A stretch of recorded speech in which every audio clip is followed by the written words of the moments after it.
because you guys are a part of the show. You are my co-hosts for the show. All right. Y'all saying that it's a religious war? All right, let's go over to these attacks. Let me see if I can pull up what's going on as far as this Iran attack.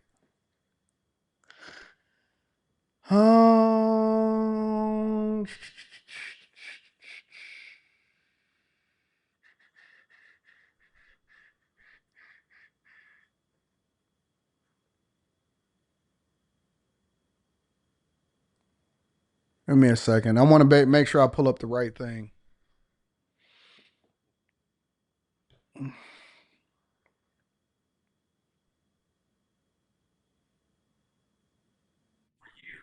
All right, let me see if I can pull this up.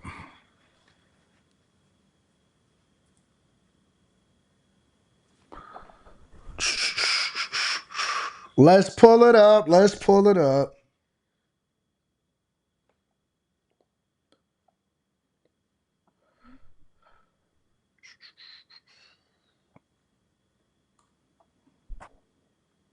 I'm looking now, major cases of GPS jamming in Qatar and other Gulf states. Iran is bombing Qatar.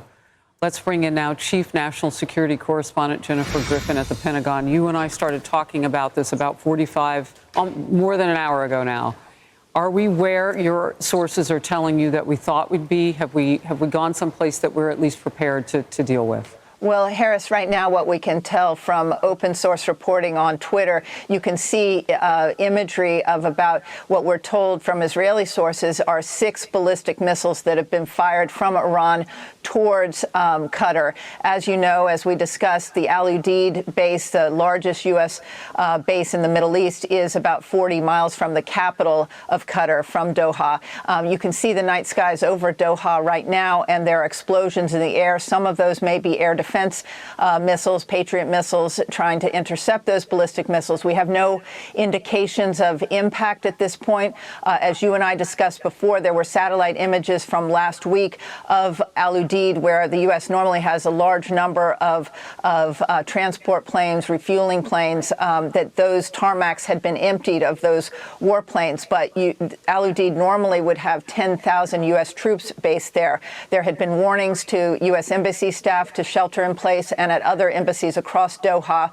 We also now are learning that the airspace over UAE, the United Arab Emirates, where the United States military has another large military base, that airspace has been closed. And we also understand there could be an imminent threat to U.S. troops and personnel at bases in Iraq. That, if you remember, just 5 years ago, Iran fired ballistic missiles, dozens of them, at U.S. troops in the wake of Qasem Soleimani's killing. So a lot of intelligence warnings. We brought it to you on air just a little while ago, and now it seems that those explosions are being heard over the capital of Qatar. Well, and through your reporting, you readied us for, exactly who would be still there, and you're furthering that now to let us know who is able to get out and who's expected to be there serving right now. 6 missiles may not sound a lot to some people because they can do so much damage. And Iran reportedly has been running low on, we don't really exactly know what they have. Maybe they're not running that low. But with precision, 6 missiles are a lot. They haven't really been precision guided, though, going into Israel. They've been hitting all those residential targets. Not saying that they didn't want to kill civilians, but a little bit more haphazard. This seems more precision. Well, I would say, Harris, the difference between Qatar and Israel is that it's just a few-minute flight for both short-range and medium-range so both ballistic kinds. or cruise missiles. You also could be having, and my guess right now, based on the way the Iranians have been behaving in terms of targeting Israel, you may also have swarming drones that could overwhelm any air defense system. So obviously, the U.S. military, U.S. Central Command has been preparing for this moment. They have been setting up air defense. Al Udeid would be one of the most protected bases that the U.S. has, but they also have long known that they are sitting ducks there. And so therefore, right now, we have to just see if any of those ballistic missiles or cruise missiles got through. All right, Jennifer Griffin, stay. So as of right now, nobody knows if any of these ballistic or cruise missiles actually affected anything that was happening over at Qatar, the air bases. This is the latest update that I was able to fine on it. Look here at a post from Fox News as it says, breaking explosions heard over Doha, Qatar. Source tells Fox News. Now, very limited information at this time because this is a developing story. We have continued to follow along with our sources, both at Fox News, all of our partners there, but also with the Associated Press. And again, really limited information at this time. But the Associated Press did say that apparently explosions boomed in Qatar on Monday night, according to witnesses who said they saw what appeared to be missiles in the sky over the country. Now, there was no immediate acknowledgement from Qatari authorities on the possible attack. It came as Qatar closed its airspace amid Iranian threats to retaliate against the United States over its bombing of 3 Iranian nuclear sites early on Sunday. Fox News correspondent here with a post, Mike Tobin, saying explosions reported over Doha, Qatar, where U.S. citizens had been advised to shelter in place due to Iranian threat or retaliation. We're working to get some more expert analysis onto the program now as we follow these very limited details at this time. I do want to bring you to this live image that we have over in Doha. Now, as I mentioned, it was a little while ago that we also reported that the Qatar Foreign Ministry said that the airspace closure in the area is a precautionary measure, also taking several of those posts that we saw over on the platform X. Qatar's foreign ministry said in a statement on its state-run Qatar news agency, quote, "This is part of a series of precautionary measures taken in response to recent developments in the region." All right, let me move over to this really quickly. Iran responds to the U.S. attack with a new nuclear material statement. Check it out. Former U.S. Ambassador to NATO, Kurt Volker, joins me now. Mr. Ambassador, has this strike changed the Middle East fundamentally? I think it has in the short term, and the long term will depend upon what happens to the regime in Tehran. Rodney says Iran is stupid. Now the beehive is really shaking. I don't really think that they feel like they got anything to lose at this point. Honestly, I think that this is one of those situations where their back is against the wall and they don't necessarily want to surrender and they don't want to be embarrassed. This is probably the end of a regime. And at this point, they're just firing everything that they have because what impact can Iran really have unless they start to get other countries involved? That's really what the play is here. Unless we start to have other countries that say, you know what, we stand against you against the United States of America, which could be absolutely devastating for any country to do that. Iran is on an island by itself. Doesn't matter what its alliances is. Maybe they got some backdoor channels to continue to sell oil to China in order to try to keep themselves afloat. They can't close anything. And so it doesn't really matter as long as they are on an island by themselves. That really is just what it comes down to. It doesn't really matter. It's not impactful. Nothing is I know everything is going to be breaking news and everybody is going to start crying. Oh my God. I don't want this either. I'm not a fan of this either. I don't believe that this is going to be a good situation. It's nothing that we get from it. I mean, okay, so we get to the point to where at some point we say, all right, so we crushing their regime and they should never be able to develop a nuclear missile or anything nuclear to where they can continue to terrorize the world as a result of it anymore. But ultimately, I don't believe that this impacts our lives on a daily basis whatsoever.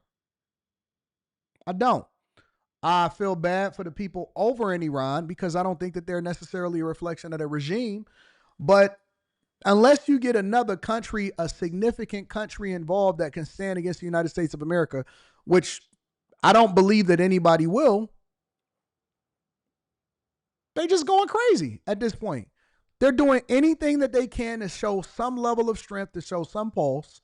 And I think that they're absolutely, positively collapsing within themselves. Right now, they are much weaker. They are going to be much less capable at launching large-scale threats in the region. Their proxies have already been weakened, the Houthis and Hezbollah. They're going to be less capable of using those. They will try to lash out at striking at American or Israeli interests, but I think they are fundamentally weaker, and I think that does change the dynamic a lot. And that's a good thing, in my personal opinion, and perhaps yours Somebody too. says Canada and Mexico don't even like us. We protect Canada. What are you talking about? You don't have to like us, but you still gonna be our bitch. You don't have to, bro. We are the world. As the United States of America so goes the world. Canada is interdependent on us for their survival, financially, militarily. Canada is the United States of America, essentially. So, I mean, y'all just talking. That's why when I dropped the link for y'all to be able to come up and say something, I know that y'all just saying stuff. You just saying it off the top of your head. You just got talking points. I'm not even sure you even understand the dynamics between our financial relationship and our military relationship with Canada. What you think that Canada is going to go and rock out with Iran? You think that Mexico is going to go and side with Iran? You know how interdependent these countries are on? That's why we have so much power from a trade war perspective. What are you talking about? Of course they side with us. The only way that they survive in any capacity is because of us. That's why we invest so much money in our military. That's why we spend trillions of dollars in our military, because the military is the thing that then gives you the might and the protection and the wherewithal to be able to exercise some of the options that we exercise across the world. Our military is the investment that keeps our financial stock where it is with the world, in addition to our ability to capitalize. Our military is our superpower. I don't know if y'all understand that or not. Listen, I am not a fan of war, but I understand the fact that we are the world because nobody can do what we do. And that is the reason why no matter what you say, no matter how it is that they squirm and try to have problems, we have so much fucking leverage over everybody that nobody is going to sit there and oppose us on a large scale. I don't know what y'all talking about. Ambassador, I think you do think that. Now then, what evidence is there that Iran did actually move nuclear materials from the forward-out Why y'all think we put so much operation money into the before military? the strike? Any evidence? Why do you that? think we have so much investment? Why do you think we do so much recruiting? Why do you think we align ourselves with some of the companies that supply us and then we limit their ability to do business with other countries? And they're never going to do business with other countries to the extent that they do business with the United States of America unless we give the go-ahead. Why? Because all of their bread and butter comes from the United States of America. 100%. All of it. Everything flows through us. We are the world. That's why everybody want to come here and why we have to limit everybody from getting here, because they can't be here. They can't have the qualities that we have without being vetted and being able to add something into it. That's why we have to have closed borders. We don't have any evidence. The Iranians have claimed that. It would have been logical. I think they were anticipating that there could be such a strike, so it would be sensible for them to take these materials and disperse them as much as they could. That being said, the ability to take enriched uranium, further enrich it, and then weaponize it is still a very complicated process. You need the facilities to do that, and they are in a much more degraded position, I guess you would say, to be able to do that. We don't know exactly how much damage was done, but it's hard to believe with what we've seen from the satellite photos that they are in a position to really do that right now. Mr. Ambassador, is it in America's best interest to have regime change in Iran? Well, you have to look at that two ways. I would say, is it in our interest for the regime to change? Yes, we would love to see a regime in Tehran that represents the Iranian people, that produces freedom, a democratic process, prosperity and security for everybody there. That would be great, and that would be great for America. But whether we should be the agents of doing that, that is a very different question, and that often involves bringing up greater support for the regime in opposition to that American intervention than if we let events take their own course. Well, so I'm going to keep you guys updated as I learn more information about what is happening at the U.S. air bases over in Qatar or Qatar. A lot of people like to say Qatar, but Qatar. As we find out more information,